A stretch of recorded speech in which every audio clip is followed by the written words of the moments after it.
Hey everybody, it's Kyle. Today I want to tell you, this is something I don't do very often, but I'm going to tell you about a time when we were stressed out as a family. I'm telling you, it was combat zone type stress in our home. And it was back when Eric and Ricky were younger, very much younger. And I don't know, but have you ever had two kids that just didn't get along and drove each other nuts? Well, imagine the two kids that don't get along and drive each other nuts are both on the autism spectrum. And you've got what was happening in our home. You've got Eric, who likes to be left alone. He's very quiet, reserved. If you put him in his room and gave him some toys and movies and fed him pizza and eggs and cheese toast, he would live a happy life without ever communicating with anyone, ever. And you've got Ricky, who's on the spectrum, who is ADHD, highly social, constantly wanting attention, and will do almost anything to get it. And the person he wanted attention from the most was Eric. And so it was not unusual we tried putting them in separate rooms. We tried, well, I'm not going to go into all the kind of stuff we tried, but you name it. We tried to separate them, keep them apart, and that just wasn't a realistic option because they weren't going to be separated. Ricky wasn't going to allow it. He was just... So it wasn't unusual for the days of the week to go like this. And we'll start with Sunday, which would wake up with a smash because Ricky would take Eric's Bionicle and run with it. And Eric would pick up the closest item that would hurt very, very bad and throw it at him. Or Ricky would just quietly pester him. Here's the deal. The stress was overwhelming. It was, what do you do when each of your kids has their own issues understanding and they pester each other and ramp each other up and escalate each other? Well, you have stress that's out of this world. You have stitches, bones that are broken. You have a smashed up house.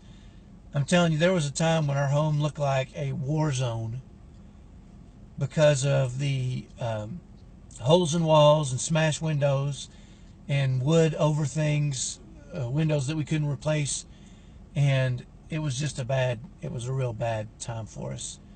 But I do want to tell you this, that we didn't give up. We kept looking and kept trying and kept attempting different strategies, and we had a focus on if anybody could make this better, we could.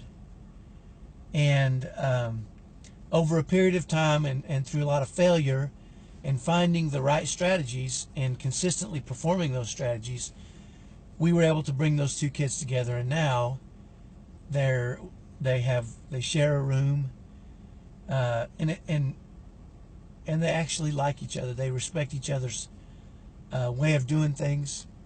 We still have moments where they're tricky, but they're very few and far between. And when they do have tricky moments, we're able to address them with each of our boys and their level of understanding, so that we can reduce that stress.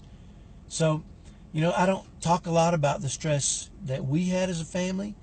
I don't talk a lot about the biting and the scratching and the headbutting and the throwing of anything that was big enough to hurt you.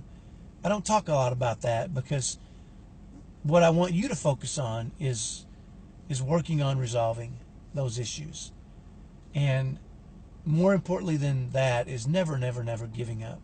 Continue to look for strategies, continue to search and work at solving those problems and helping those kids live in a lowered stress home. And if you'll do that, you're going to have some success. Now, I will warn you about this. Don't expect them to grow out of it. We work with a lot of families. We work with a lot of families that have grown kids that still do this because they haven't been able to find the right strategies and address them properly. Thank goodness we can help them do that when we come in, but there's no reason for you to live with it for the next 15 or 20 years or however long you need to. The time is now to start addressing these things and put some strategies in place that work in your home that allow you to lower the stress for everybody, not just your kids on the spectrum, but for you, for your marriage, because it can be a strain on that too. We've had moments where we didn't think our marriage would work. So do that. Have a great day. Don't give up. Search, hunt, work hard, struggle to find those things that can help your family. If that's us, perfect. We'd love to help you, but keep working at it. Don't give up. It doesn't go away on its own. We'll talk to you next time. Bye-bye.